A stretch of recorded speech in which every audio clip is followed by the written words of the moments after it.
பிஸ்மில்லாஹிர் ரஹ்மானிர் ரஹீம். புகழனைத்தும் அல்லாஹ் ஒருவனுக்கு உரித்தாகட்டுமாக. இறைவனின் சாந்தியும் சமாதானம் கண்மணி நாயகம் ரசூலுல்லாஹி ஸல்லல்லாஹு அலைஹி வஸல்லம் அவர்கள் மீதும், அன்னாரை பின்பற்றி வாழ்ந்த சத்திய சஹாபாக்கள், தாபீன்கள், தபஅ தாபீன்கள், வலிமார்கள், நாதாக்கள், சுஹதாக்கள், நம்மவர்கள், நம் குடும்பத்தினர்கள் அனைவர்கள் மீதும் என்றென்றும் குன்றாமல் குறையாமல் நின்று நிலவட்டுமாக. ஆமீன். قال الله سبحانه وتعالى في القرآن العظيم: أعوذ بالله من الشيطان الرجيم. بسم الله الرحمن الرحيم. ولولا إذ سمعتموه قلتم ما يكون لنا أن نتكلم بهذا سبحانك هذا بهتان عظيم. صدق الله العلي العظيم. இதை பற்றி நீங்கள் கேள்விப்பட்டதுமே, அதாவது ஆயிஷா ரலியல்லாஹு தஆலா அன்ஹா அவர்களை பற்றி தவறான செய்தி கேள்விப்பட்டதுமே, இதை பற்றி பேசுவது உங்களுக்கு தகாது, இறைவா நீ தூயவன், இது பெரிய அவதூறாகும் என்று கூறியிருக்க வேண்டாமா என்று அல்லாஹு தஆலா சொல்லித் தருகிறான். அருமையான அல்லாஹ் நல்லடியார்களே, ஹஸரத் ஆயிஷா அம்மையார் ரலியல்லாஹு தஆலா அன்ஹா அவர்களை பற்றி பேசியதை, தவறாக பேசியது அல்லாஹ் தொடர்ந்து கண்டித்து கொண்டே இருக்கிறான். இந்த இடத்துல இந்த ஆயத்தில் அல்லாஹ் பேசுகிறான், இதை நீங்கள் கேள்விப்பட்டதுமே இதை பற்றி பேசுவது எங்களுக்கு தகாது, இறைவா நீ தூயவன், இது பெரிய அவதூறாகும் என்று கூறியிருக்க வேண்டாமா என்று சொல்கிறான். கண்ணியத்திற்குரிய அல்லாஹ் நல்லடியார்களே, எந்த பேசி நாம் காதில் கேட்கறதெல்லாம் பேசிடக்கூடாது. மற்றவங்களை பற்றி நாம் ஒரு செய்தியை காதில் கேட்குறோம்னா அதை நமக்கும் சரி, இந்த சிலவங்க ஒரு செய்தியை சொன்னால் அதை அவங்களுக்கு கை கால் வச்சு கண்ணு வச்சு அப்படியே பேசி விட்டுருவாங்க, பெருசாக பேசிடுவாங்க. மூக்கிலேருந்து சோறு தான் வந்துருக்கு சாப்பிட்டுக்கிட்டு இருக்கும்போது, ஆனால் அந்த சோறு போய் போய் போய் இன்னொரு ஆள்கிட்ட போவோம், மூக்கிலேருந்து காக்கா வந்துச்சுன்னு சொல்லிடுவாங்களாம். மூக்கிலேருந்து சோறு வந்ததை 4 பேர் தாண்டி 5 பேர் சொல்லும் போது காக்கா வந்துச்சுன்னு சொல்கிற மாதிரி இது ஒரு செய்தியை பெரிதாக பேசக்கூடிய மக்கள் அதிகமாக இருக்கிறாங்க. அல்லாஹ்வுடைய தூதர் ஹஸரத் முத்து முஹம்மது ஸல்லல்லாஹு அலைஹி வஸல்லம் ஒரு செய்தியை சொல்வார்கள். ஒரு அடியான் ஒரு செய்தியை பேசுகிறான், அந்த செய்தி அவர் வார்த்தையை பேசுகிறான், அதனுடைய மதிப்பு தெரியாமலே பேசுகிறான், அந்த வார்த்தையினுடைய கண்ணியம் அல்லாஹ்விடத்தில் எந்த அளவுக்கு உயர்வானதாக இருக்கு என்று தெரியாமலே பேசுகிறான். அந்த பேசுறதுனால மறுமை நாள் அல்லாஹ் தஆலா அவருக்கு அந்தஸ்தை உயர்த்துகிறான். அதே மாதிரி ஒரு அடியான் ஒரு வார்த்தையை பேசுகிறான், அந்த வார்த்தையினுடைய தீங்கு என்னவென்று தெரியாமல் பேசுகிறான், இதனால் அவன் நரகத்துக்கு செல்கிறான் என்கிறார்கள் கண்மணி முத்து முஹம்மது ஸல்லல்லாஹு அலைஹி வஸல்லம். நம்முடைய வார்த்தை தாங்க, சில வார்த்தைகள் வெல்லும், சில வார்த்தைகள் கொல்லும் சொல்லுவாங்களா இல்லைங்க தமிழில். நம்ம ஒரு வார்த்தையை பேசிட்டு போயிடுவோம், ஆனால் அது மற்றவங்களுக்கு எந்த அளவுக்கு காயப்படுத்தி இருக்குன்னு தெரியாது. அதில் காயப்படுத்துன்னு தெரிஞ்சுக்கிட்டே பேசக்கூடிய எத்தனை பேர் இருக்காங்க, சொல்லுவோமா இல்லையா? நான் எதனால பட்டுன்னு நேருக்கு நேராக பேசிடுவேன், எது நினச்சிக்கிறாங்கன்னு சொல்லிக்கிட்டே பேசுவாங்க. திருப்பி பேச தெரியாமையா இருக்குது அவருக்கு, திருப்பி பேச தெரியாமையா இருக்குது. ஒன்று அல்லாஹ்வுக்கு பயந்து அவர் பேசாமல் இருக்கிறாரு, இல்லைன்னா அவர் மறுமை நாளில் கணக்கு தீர்க்கத்துக்காண்டி பேசாமல் இருக்கிறாரு, இல்லைன்னா அவர் கொஞ்சம் பொறுமை இருக்கு அதனால பேசாமல் இருக்கிறாரு. திருப்பி பேசுறதுக்கு எவ்வளோ நேரம் ஆகுங்க? திருப்பி பேசுறதுக்கு எவ்வளோ நேரம் ஆகும்? அதனால யாருடைய மனசும் பாதிக்க அளவுக்கு பேசக்கூடாது, அந்த பேச்சை விட்டுறணும். நான் எதனால நேருக்கு நேரம் பேசிடுவேன், அதனால நீங்க செய்யற தப்பு அப்படின்னு சொல்லிட்டு பேசுறதுக்கு நமக்கு என்ன உரிமை இருக்கிறது? அதுக்கு நமக்கு உரிமையே இல்லை. நமக்கு வார்த்தையினுடைய மதிப்பு தெரியாம இருக்கிறோம். நம்மளாம் என்ன நினைச்சிட்டு இருக்கோம், பேசுறதானே எல்லாருமே நமக்கு நினைச்சு பேசுறதானே, பேசிட்டு போற என்ன இருக்குது அப்படின்னு நம்ம நினைச்சுக்கிட்டு இருக்கோம். தப்பு. அரிசே நடுங்கக்கூடிய வார்த்தை தான் தலாக்கு. அரிசே நடுங்கக்கூடிய வார்த்தை தான் தலாக்கு. மனசு நினைச்சா தலாக்கு இல்லை, சொல்லிட்டா தலாக்கு தானே. நினைச்சு பாருங்க, ஒரு தன்னுடைய மனைவியை பார்த்து ஒருத்தன் தலாக்குன்னு சொல்லிட்டான்னா தலாக்கு நிகழ்ந்துருச்சா இல்லையா?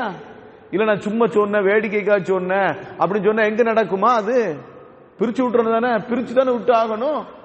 அப்ப வார்த்தை தானே, சொன்ன வார்த்தை தெரியாம சொல்லிட்டான், தலாக்குன்னு சொல்லிட்டான். இப்போ ஊர் மக்களாம் சேர்ந்து பிரிச்சு வச்சிட வேண்டியதுதான். நீ தலாக்குன்னு சொல்லிட்டு இல்லை, இல்லை நான் வேடிக்கைக்காண்டி தான் சொன்னேன், தமாசுக்காண்டி தான் சொன்னேன், அதெல்லாம் அந்த பேச்சே கிடையாது. தலாக்குன்னு சொல்லிட்டு நான் ஒன்ற வேண்டியதுதான். ஜித்துன்னு ஜித்தும், ஹசுலுன்னு ஜித்துன், 3 விஷயங்கள் வேடிக்கைக்கு சொன்னாலும் அது வினையாக மாறிடும், வினைக்கு சொன்னாலும் வினையாக மாறிடும். அதில் ஒன்று தலாக்கு, இன்னொருத்தர் நிக்காகு, இன்னொன்று அடிமையை உரிமை விடுறது. ஒருத்தர் தன்னுடைய மகளை பார்த்து சொல்றாரு, தன்னுடைய மகளை குறித்து இன்னொருத்தன்ட்ட சொல்றாரு, என் மகளை உனக்கு திருமணம் முடிச்சு தரேன்ட்டு. அந்த பையனும் சொல்லிட்டான், கபில்த்தும் சொல்லிட்டான், முடிஞ்சு வச்சு, நிக்காக முடிஞ்சு வச்சு. வார்த்தை தான், நம்ம பேசுற வார்த்தை தான். இல்ல நான் தெரியாம பேசிட்டேன், பேச்சு தான் நம்ம அந்த நேரத்தில் அல்லாஹ் தஆலா பிடித்து விடுவான். அந்த ஒரு வார்த்தை தான் நமக்கு ரஹ்மத்தை கொண்டு வந்து சேர்த்து விடும். ஒரு வார்த்தை தான் அந்த ரஹ்மத்தை விட்டு தடுத்து நிறுத்தி விடுகிறது. வார்த்தையை பேசுகிற கவனமா பேச வேண்டும். யாரா இருந்தாலும் சரி, வயசுல மூத்தவர்களை இளையவர்களை பேசுகிற பொழுது வார்த்தையை கவனமாக பேச வேண்டும், கவனமாக அளந்து பேச வேண்டும். ஹஜ்ரத் அபூபக்கர் நாயகம் ரலியல்லாஹு தஆலா அன்ஹு அவர்கள் அவங்களோட அந்த சில குறைந்தவர்கள் தான். பிலால் ரலியல்லாஹ், சுஹைப் ரலியல்லாஹ், இன்னொரு சஹாபி சல்மான் ஃபாரிசி ரலியல்லாஹ். இந்த 3 பேர் இருக்கும்போது 3 பேரும் ஒரு செய்தியை பேசிட்டு இருக்கும்போது ஹஜ்ரத் அபூபக்கர் ரலியல்லாஹு தஆலா அன்ஹு வருகிறார்கள். அபூபக்கர் சித்திக் ரலியல்லாஹு தஆலா வரும்பொழுது இவங்க 3 பேர் பேசுற பேச்சு அவங்களுக்கு பிடிக்கல. குறைஷிகளை பற்றி பேசுறாங்க. குறிப்பாக அபூ சுஃபியான் ரலியல்லாஹு தஆலா அன்ஹு அவர்களை குறித்து பேசுகிறார்கள். அபூ சுஃபியான் ரலியல்லாஹு அப்ப இஸ்லாத்துக்கு வரல, ரசூலா பார்க்க வந்திருக்கிறாங்க மதீனாக்கு. மதீனால ரசூலா பார்க்க வந்திருக்கிறாங்க.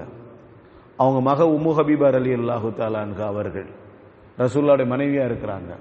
மகளையும் பார்த்துட்டு ரசூலையும் பார்த்துட்டு போகலாம்னு சொல்லிட்டு வராங்க. ஆனா ஈமான் கூட அந்த நேரத்தில். அப்போ இந்த 3 சஹாபி சொல்றாங்க, பிலால் ரலியல்லாஹு, சுஹைப் ரலியல்லாஹு, சல்மான் ரலியல்லாஹு, 3 பேர் சொல்றாங்க, இப்போ மட்டும் எனக்கு ஒரு அனுமதி கிடைச்சா இவரை தூக்கி எரிஞ்சிடலாம். ஏன்னா இவரால் நமக்கு ரொம்ப சித்திரவதை நடந்திருக்குது, ரொம்ப யுத்தத்தில் இவரால் நம்ம காயம்பட்டிருக்கிறோம், இஸ்லாமியர்கள் பாதிக்கப்பட்டிருக்கிறாங்க. ஆனால் என்ன ஆச்சு, ரசூல்லா பார்க்க வந்திருக்காங்கனால அமைதியாக இருக்க வேண்டியிருக்கு அப்படின்னு சொல்லி ஒரு விதமான வார்த்தையை பேசுகிறார்கள்.